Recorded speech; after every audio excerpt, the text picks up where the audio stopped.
All right. Hi, everybody. This is another edition of Inside CFHA. I'm Neftali Serrano. I'm the Chief Executive Officer here at CFHA, and I'm here with Marta Saucedo. Marta, say hello.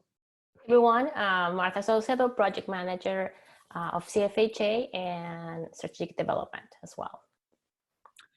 Well, thanks for tuning in. If you've watched these videos before, you know that these are very brief videos. We'll do 10 minutes, and we just give you an inside scoop of what we're working on here at CFHA. So it's kind of like you can walk through our virtual offices and just see what's going on. So one of the things that's going on is that we, like the rest of the world, are working from home. So we thought we'd take just a couple of minutes because we're kind of, in a way, experts at working from home because that's what we do as a virtual team. So we're just going to give you a couple of tips related to working from home, things that have worked for us in particular. But with the caveat that saying we are struggling just like everybody else is struggling, because this is a very different style of working from home where the world environment has changed very much. We have our kids with us at home, which is true in the summers, but not true most of the year. And our significant others are home as well, and et cetera. So yeah, this is not a traditional working from home setup. So anyway, so Marta, what are a couple of things that you've done that have helped you, particularly since you, in the last year, really transitioned to working from home? Yeah, I think one of the things that has been helpful for me is to organize things in my own way, which can look very different for everyone.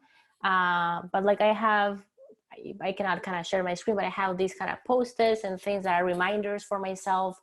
I also learned really quick that I was not going to get right away feedback, but that didn't mean that I was not doing my job or, that I was not advancing. So I had to get adjusted to not receiving that feedback that you can see when you're working with coworkers, so you can see their faces or things like that. And when I really needed that feedback, I will reach out to, people on the team and, if this is doing well or not. So when I needed that, just reach out. Right now with COVID-19, what I had really to adjust as well and do some like family routines and clarify with my family members. When I'm in meeting, that means the door is closed, don't interrupt. I know for some of others can be hard because they have little ones. My kids are already at an age they can understand. But just sending those little, communicating well, that kind of works.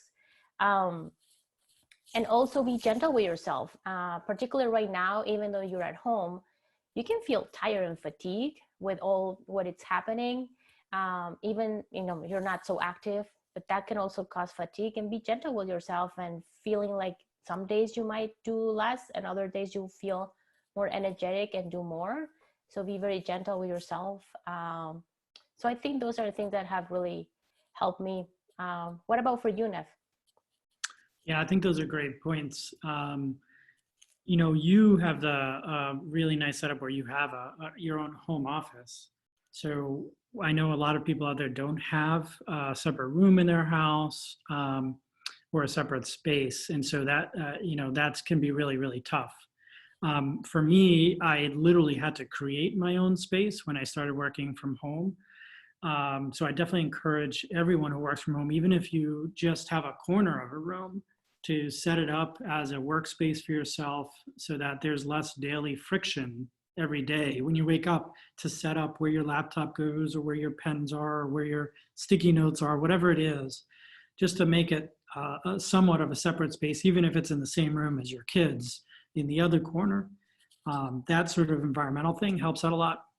I actually had to turn half of my garage into an office space for myself. And that's been very, very valuable to do, to segment it off.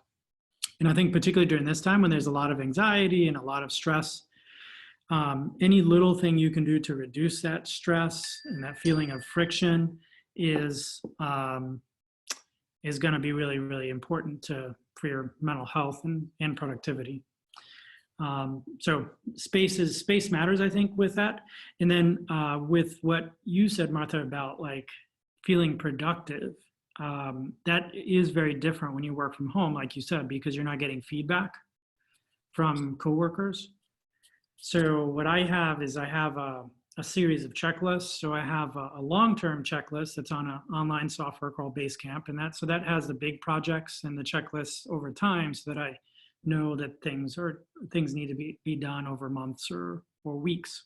But I have a daily checklist that I put in my little notes section, and that daily checklist is what really helps me stay on track during the day and help me have a sense of reward that I really have been productive that day. So as I do a task, I'll check it off, and that really gives me some feedback. Okay, I'm making progress today. And like you said, Martha, I will make sure to check in with teammates regularly, because you need that human interaction to kind of feel like, yep, yeah, we're working together as a team, and we're making things happen, even though we're all, in our separate spaces. And just like we have been talking about this, I want to also communicate to members that we think this is a great topic to discuss in our next community meeting, because it's really a big adjustment for many of those who are not, used to work from home, and everybody has different variables they're dealing with. So stay tuned for that community meeting. We're going to be talking about the difficulties and the adjustments when working from home, that grieving feeling of projects that maybe you were doing and all of a sudden got frozen before COVID-19, and now you're starting new things or new projects to work, feeling that sense of loss. Are you doing it right? No. There was someone that mentioned yesterday they were feeling like they were starting like a new job every day, and that can be very daunting and burning. So stay tuned for that next community meeting. Yeah, absolutely. Well, so let's move on, since we have just a few minutes left here, just to give people a sense of what we actually have been working on while we're working from home. So let's talk a little bit about the LMS. We've been hard at work putting together, LMS stands for Learning Management System, but our learning management system we're calling CFHA Learns and Shares. And it's a really, really cool, it's one of probably the most satisfying things for me to work on these days. And Martha's a brainchild of it. So Martha, tell us a little bit about what this will do for our members. Well, I think we have definitely, without a doubt, we have a lot of talented members, and they all have different personalities, right? I mean, some of them are extroverts and some are introverts, and some really like be presenters and be in front of a lot of amount of people. Others, they're brilliant, but they tend to probably prefer more like, I'll give a session on myself or explain what I'm doing, through a computer screen.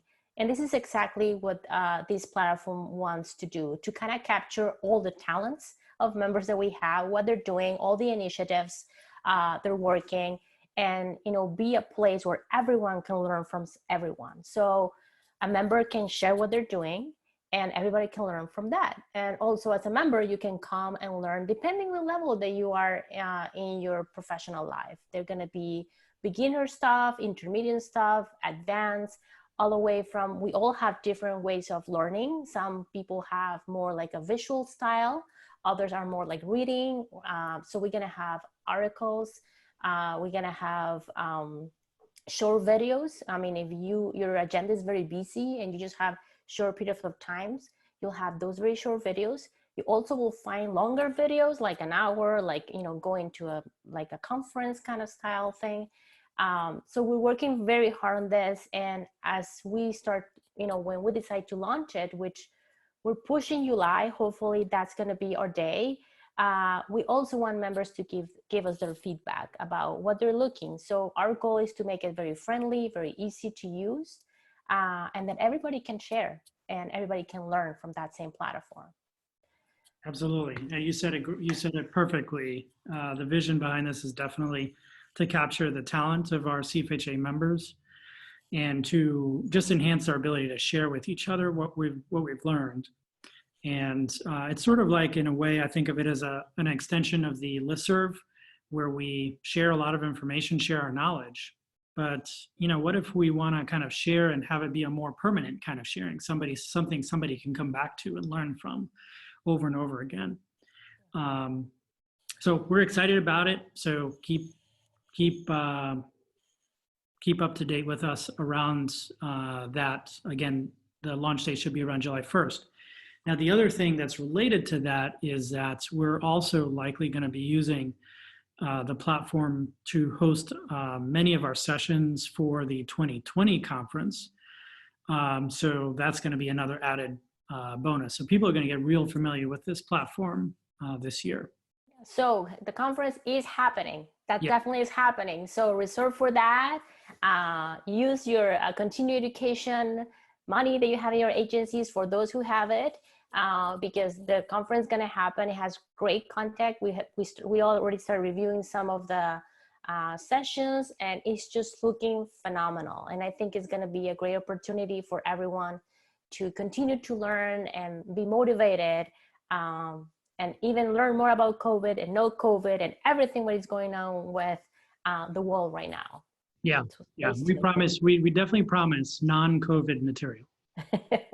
Yeah, we'll do that as well. Material, because I think we'll all be exhausted related to that stuff. A lot of wellness. We all need to take care of ourselves. And a lot of sessions on wellness this year. Yeah, so there's going to be a lot of that as well. That's right. Yeah. So we're really excited. I mean, this is a year where our content as an association is going to explode. Like, we're going to have much more content in total this year than any other year probably in our history, which is really phenomenal. That's cool. All right, last thing here. TA, we have some TA work that we're always working on. So Martha, I know you have a conference that had to be rescheduled. Correct. Now it's back on. Yes, so this was going to be a conference I was going to attend at the University of North Texas. I was going to be one of the keynote speakers over there, and the name was Integrated Healthcare and Multicultural Training. However, due to COVID-19, that's going to be now moved to a virtual conference, and it will be in June. So I'll be happy to share more information once the day gets closer, but I'm excited that it's happening because I already had my airplane ticket. I was completely ready for it, and then it got canceled. So I'm so excited it's back on track. Yeah.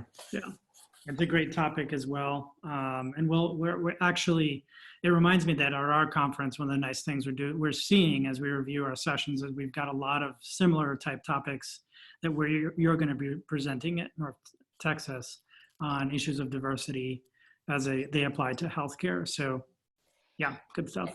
And there's other TA work that we have been doing together in our calls and all that. Do you want to talk a little bit more about those? Sure. So, everything has been colored by obviously the changes related to the pandemic, but the TA work goes on. So we have a clinic in Augusta, Georgia that we're working with that was hiring right during this period and will now be onboarding during this period. Actually, literally maybe onboarding now. And so we've just been supporting their behavioral health director to kind of develop onboarding materials, make some decisions about how to onboard someone in the middle of a virtual environment, since all their BHCs are primarily working from home at this point. So been working on that. And then another project that is also affected has been the project we're working on with migrant farm workers here in North Carolina. These are Latinos and Latino families, and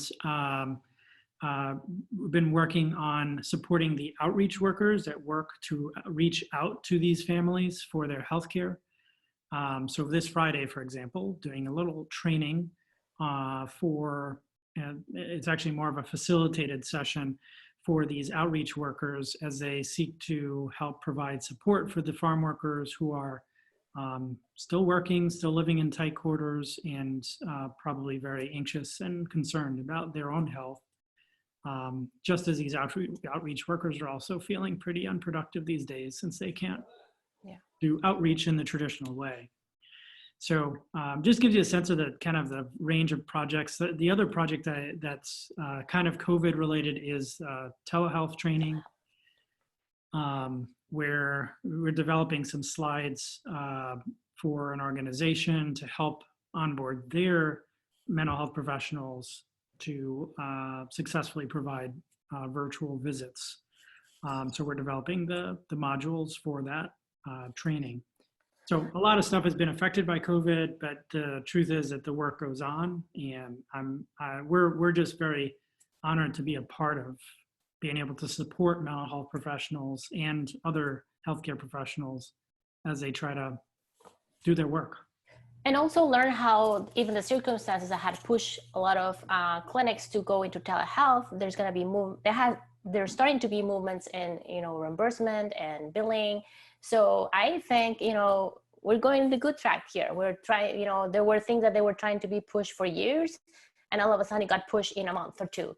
So positive things are happening, even though we feel like, all this is too much change. But that's a good thing of being a human being. We're adapted, to change and adjust. So let's keep that momentum. Absolutely. I think that positive attitude is exactly right. I think I was thinking today, most of the changes with COVID have actually been positive.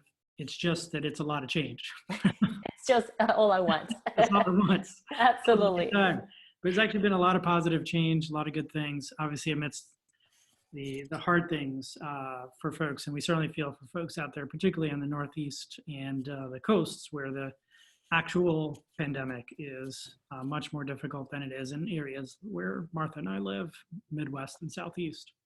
Absolutely. I think that's it for us. I hope everybody is staying safe and well. We're sending everyone a virtual hug with a lot of, good energy, optimism.